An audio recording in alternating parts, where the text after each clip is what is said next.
Hello and welcome. We are trying to figure out what day it is today. What did we determine? We're in 2026.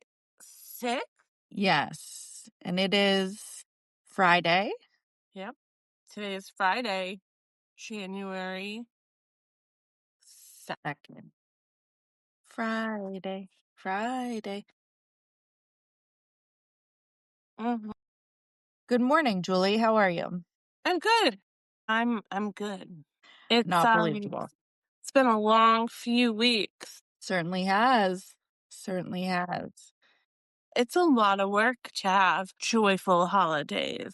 The magic. Did the Gotta magic make find that you? magic happen. Did the magic find you, Julie? The magic always finds me. Good response. We did a lot of nice magical things over the holiday season, but over the holidays, I feel like there were a lot of people that were sick, and well, no one can attest to that more than you. And I feel like, like on Christmas Day, it was just the three of us because my auntie couldn't come up. She had to have a procedure done, and we couldn't see the kids until a few days later. And, it was kind of different. Yeah. But I will say, prior to the actual like holiday week, we were able to do a lot of things that were holiday like and, made it a very magical season. And I love that. Yeah, I do feel like the pre-holiday was maybe better than the holiday itself. Yeah. I wonder if a lot of people feel that way. I'd be interested to know that. I know. Because I I've bet they heard a do. lot of people say that. I have heard it too, Julie. Even my acupuncturist, she said, I ate too much on the one day. I told my husband, like, we're going to cut out all these appetizers. I felt yucky. It was just him and I and a few other people. Like, it just felt, much more like relaxed and not like Christmas like. Yes. The buzz. Yeah, the buzz. And I've heard a lot of people be like, "Oh my gosh, I can't believe like it came and went." Like Yeah. I feel like it was like a blip, like most people I know feel like it should still be September, Wow. Well, not September's January 2nd. right. Yeah.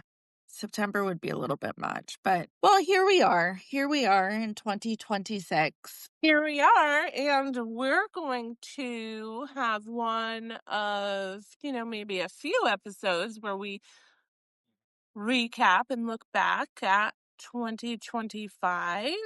Yes. And today we're talking about what clients loved and hated in 2025. Kind of a wrap up for spa owners, managers, directors, a real world breakdown of what actually worked, what maybe turned clients off, what spa owners need to understand about evolving clients' expectations as they're going into 2026. I love it. Let's get started. So I feel like 2025 was not necessarily about doing more. And sometimes spa owners and operators, I think, get bogged down with, what more can I do? How can I have a big, robust menu? How can I offer more for my clients, more value add, more enhancements? And I feel like clients have become, probably post COVID, more informed, more educated, and less patient. Mm.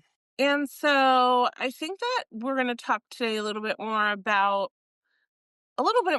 client behavior, not so much like trends, right? Right. So we MaryAnn polled some of our audience to hear from them what were their most popular and least popular services for 2025. And I think that, some of the answers are a little bit surprising. Let's take a look at some of our answers from our audience. So, some of the least booked services would be express treatments. And I thought that was kind of interesting because I'm always looking for something express, right? In and out type of deal. Mhm. So that one surprised me. Express treatments, facials in general. And I wonder if that has to do with like the increase of at home devices that people can get their hands on and just how much skincare you can really get and very quickly. And also, like, the craze of skincare on social media, right? Maybe people are thinking, oh, they could just do this at home, which is wrong. But I was trying to dissect this. Another least booked would be reflexology, which, yeah, doesn't surprise me. Mhm. Another least booked would be body treatments. And at this particular spa, the sea foam wrap. I don't know if I want to be wrapped in sea foam. So I can understand it. Well, it's seaweed. Do you know the spa? I do. I want to be wrapped in seaweed, honestly, either, though. So I mean, seaweed's one of the number one body wrap services nationwide for spas. I mean, but it's I a am, detox service. I mean, I will let it be known that I do not enjoy being wrapped in seaweed. I'd see exactly. If you don't like it and I don't like it, maybe we should just get rid of seaweed. Leave it in the sushi and let's be done with it.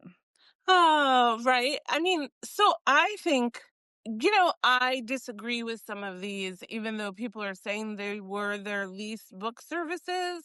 I think that it varies from place to place because some of the spas I work with that are crazy expensive, an entry level service is more, not an express, but, a 30-minute service because you're still looking at it being, $135 or something, like well over $100 for 30 minutes. So that's an entry level, right? Because not everybody might want to come in and get, a $205 50-minute service. Please, mother. I think it's all relative, right? It depends on like where you are and the spa that you have and what your audience wants. So this is really important to do this important work to figure out what they want and what they don't want.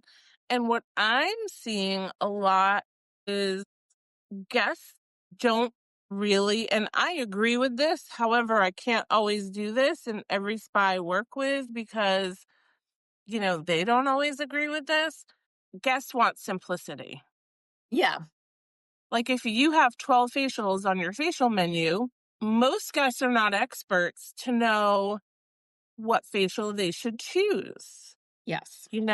Am I like, oh, I want all the things. I want anti-aging, I want lifting, I want brightening. I want all the things that they're talking about, but there's like five facials, and I want them all combined into one because I want to go in and come out and, for 50 minutes, for $200 in 50 minutes, I want to look like I'm ready to walk the red carpet. Yeah. I would, honestly. Well, I think, yeah, having fewer options equals higher conversion because, I think if you're like a resort spa, then sometimes you have a captive audience, right? And so people Uh-huh. will just pick something. But if, let's say, you're just a local spa, you probably have other competition, right? And so if someone's coming to you for the first time and they're looking at your menu and they're just like, oh my gosh, this is too much to look at, they could easily go to some place that's just easier to comprehend. Right. you have to remember our attention span, especially when we're trying to digest information, is so short, right? Our attention span is a lot shorter than it used to be. So I think you need to work with that and not against it. In the latest iSpa Pulse edition, they were talking exactly about menus, right? Uh-huh. They were saying the trend is to simplify it hugely. You know, using a better, best, good, better, best type of setup is a great idea. You know, having 3 options, if you can do that, it's a really good But way. nobody does that. That's the thing. I mean, that's Well, been we're the gonna trend for 20 years, well, but we're people gonna don't start do it. it. Then they should People listen to don't us. do it. I think I the last think episode, didn't we talk about Brad Duncan, or was I talking to somebody else? Remember our client, Brad Duncan in Boston? yeah, I guess maybe I was talking to somebody else, and they book by time. they booked by time. Yeah. I loved it. I just loved it so much because you get the 1 hour, and then there's an SOP for your team that this is what you can put in for a 1 hour facial. Like all the things that you want that the client needs because it's truly customized in these categories. And then in the 80-minute, you can put in these things. And then in the whatever it was, I can't remember, 110, 120, I can't remember time frame, you could throw the kitchen sink at them. They have since closed. However, it was not because of their lack of ingenuity. It was solely because of the greed of their landlords that forced them Um, out coming out of COVID. I mean, people struggled, right? And real estate developers weren't always understanding. But I loved that menu. I really loved it. And is it too simplified for a lot of places? Probably. But if you're a spa business with a like very specialized service, like they only did facials there. yeah. So you do facials and massages. You're not offering everything. Maybe you just do massage. It would be really easy to book by time and have it be a truly customized service. And I think that people are looking for that more now. And I think that I've spoken to a lot of estheticians, and I know I feel like I'm harping on facials because we did hear from several people that their least booked services are facials. Um, and I spoke to some estheticians about this and about retail sales and about what people are saying when they come into the facial room. Multiple of them told me that the guest is not listing off a bunch of concerns that they want addressed. They're happy with the skincare they're using a lot of the times and are not interested in other options. Guests do not want to be sold, right, in the treatment room Yeah. at all. They want to be recommended, they want to feel cared for, and they're not looking for like an indulgent service or a luxury. They're looking for relaxation and maintenance. It's Mhm. more holistic. It's more health, wellness centered, relaxation.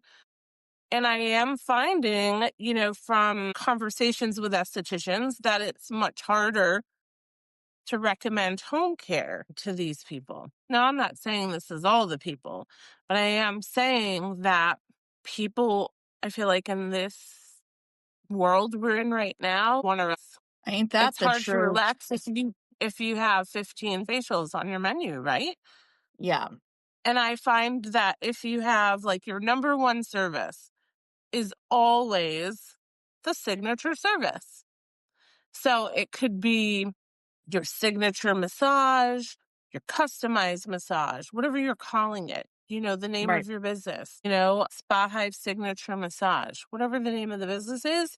And same with the facial. And when I run the numbers every single time, those are the top selling services. And I'm not talking about by a narrow margin.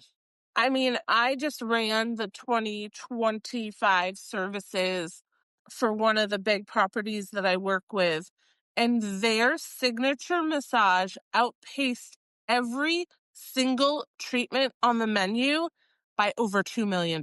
Wow.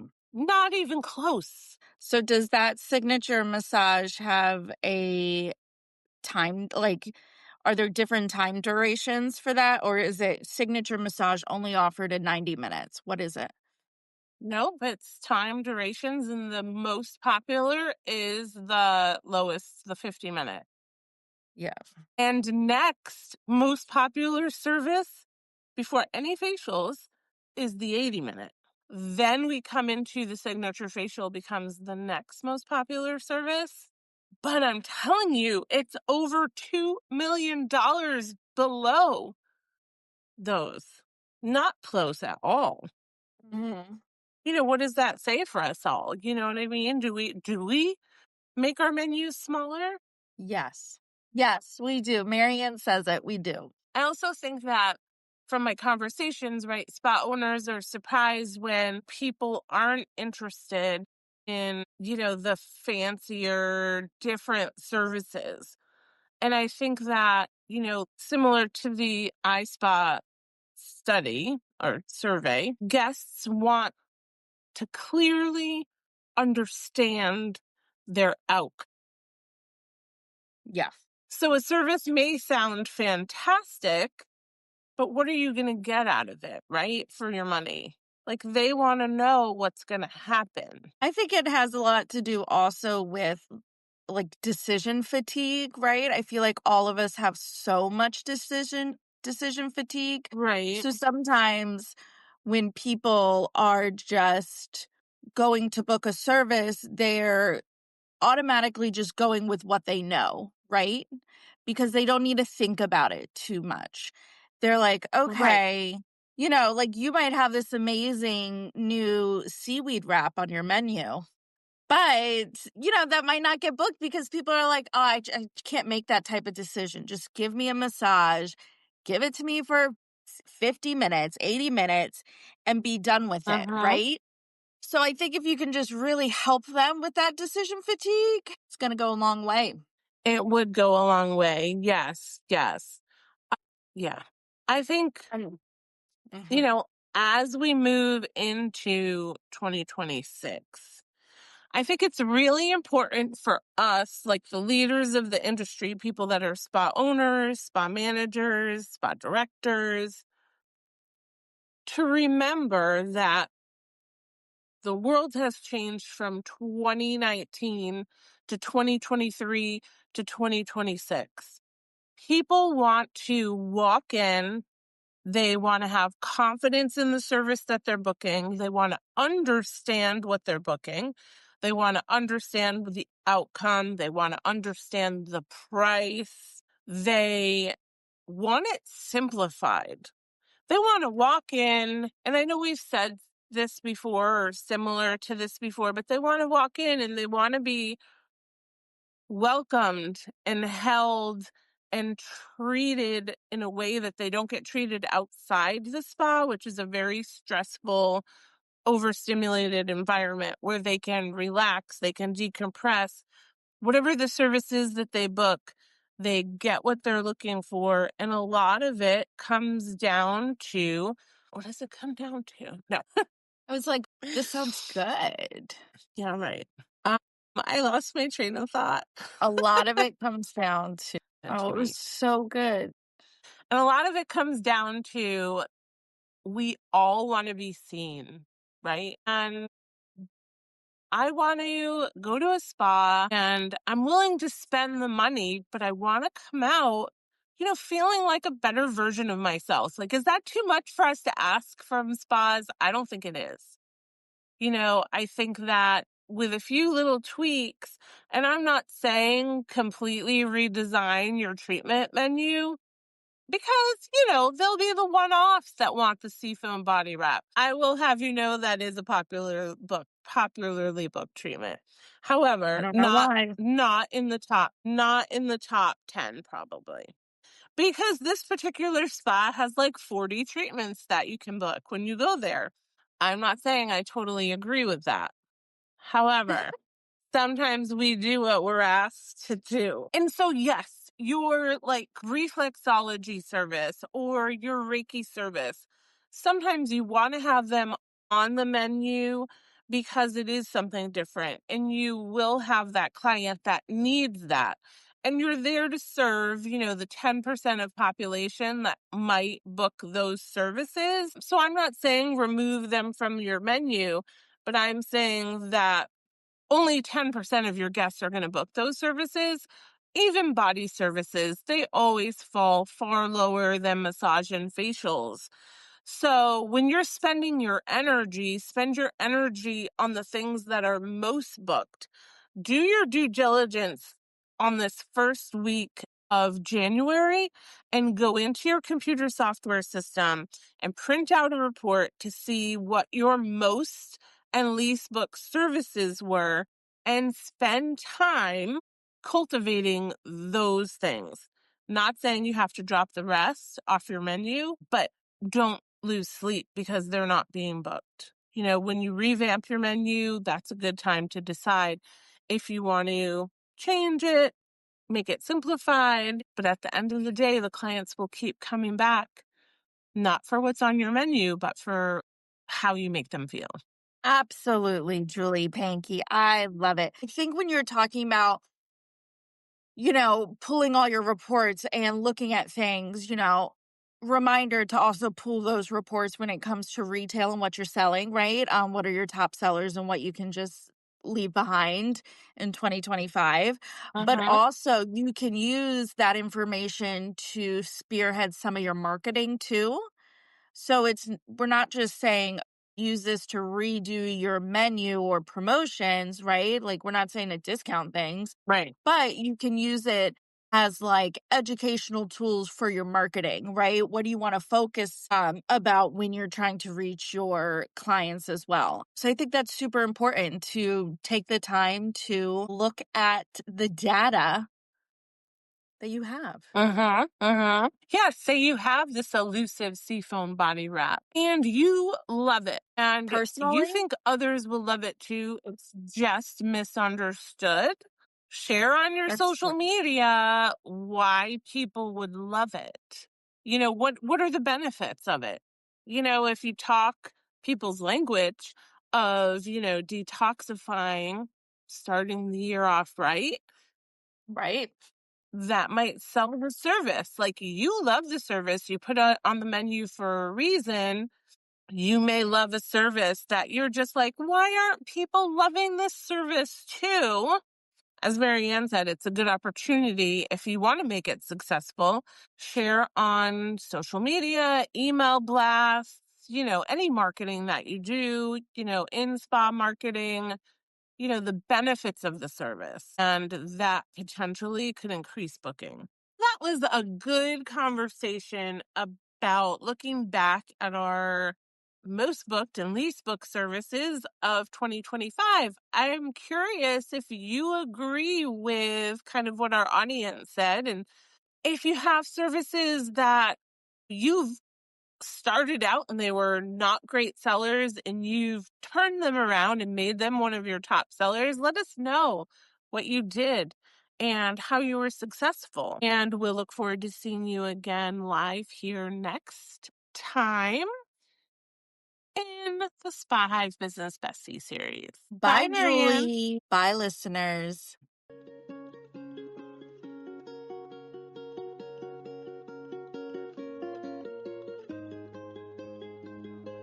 If I've piqued your interest, even just a little bit, about the Spa Hive, good news. You can learn more over at our free Facebook community. That's right. Head on over to Facebook, search Spa Hive Professional Community, and join me, my Spa Hive board, and over 400 other spa, hospitality, and wellness professionals there. The community is always free, chocked full of tips, tricks, and educational content to serve you. Look forward to seeing you there.